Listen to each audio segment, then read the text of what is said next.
Everyone else was scrambling to sell their accounts.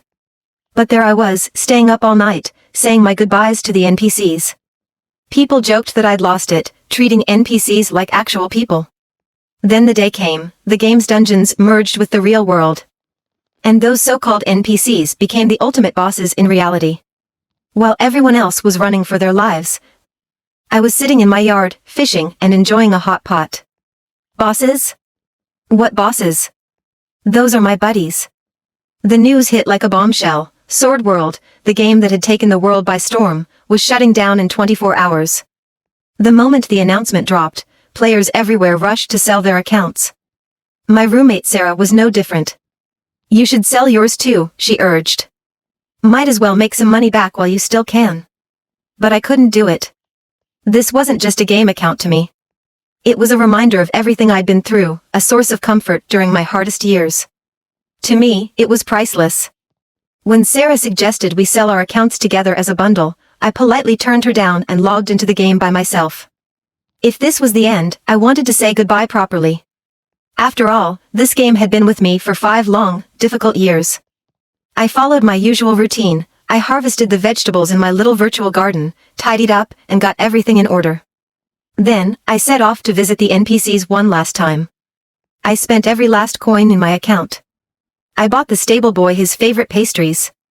Picked out the perfect calligraphy set for the schoolteacher. And got the beggar by the city gates a new pair of straw sandals. One by one, I visited them all, bringing gifts and watching as they broke into their familiar smiles. Thank you, hero, they said, cheerful as always. I couldn't help but smile back. Goodbye, I whispered to the screen. I don't think we'll meet again, but I hope you'll be okay. Take care of yourselves. Behind me, Sarah let out a loud snort. Are you serious? She said, rolling her eyes. They're just a bunch of lines of code. The moment the servers shut down, they'll get deleted in an instant. Take care of themselves? You're acting like they're real people. I stayed quiet, but her mocking tone grated on me. You've totally lost it, she continued, laughing. Calling NPCs your friends? You need help.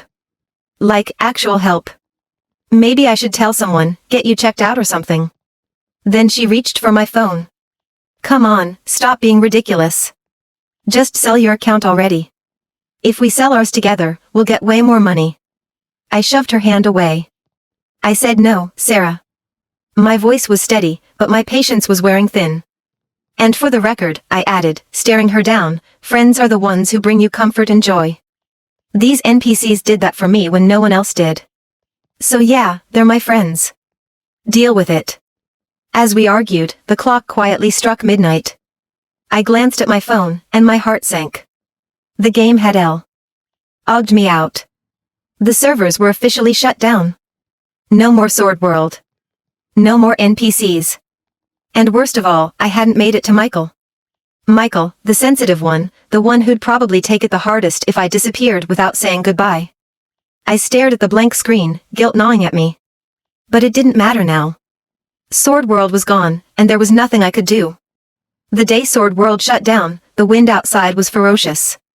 I watched from the dorm window as a convenience store's patio umbrella, base and all, was ripped off the ground and sent flying several meters down the street.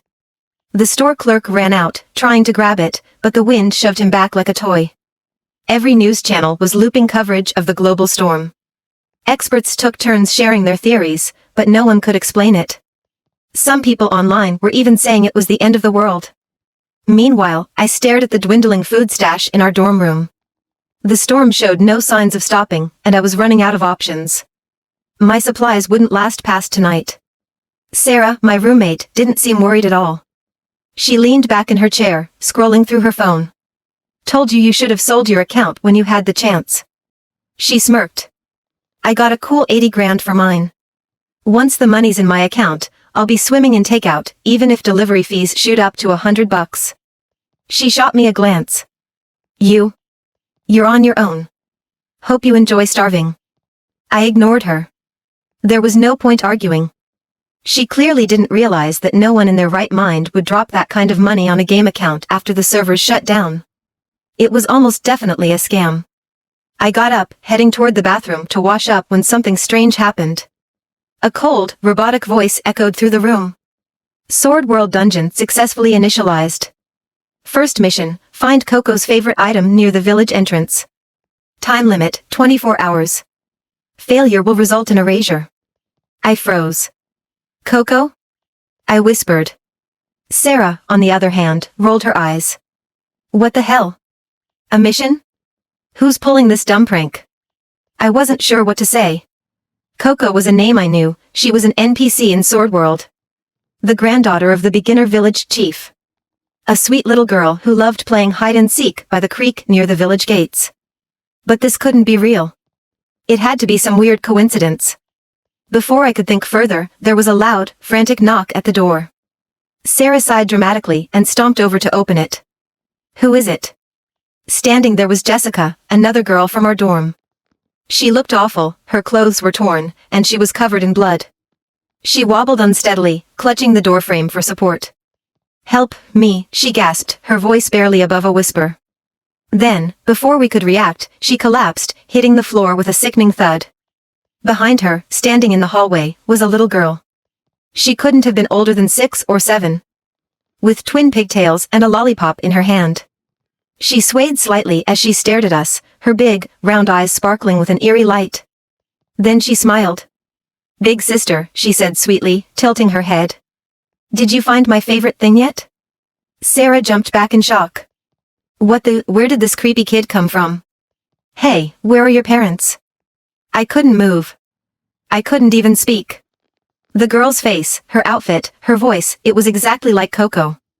The Sword World NPC. Down to the last detail. My stomach twisted into knots. This couldn't be real. There was no way someone could look exactly like an NPC from a video game. I took a step back, my mind racing.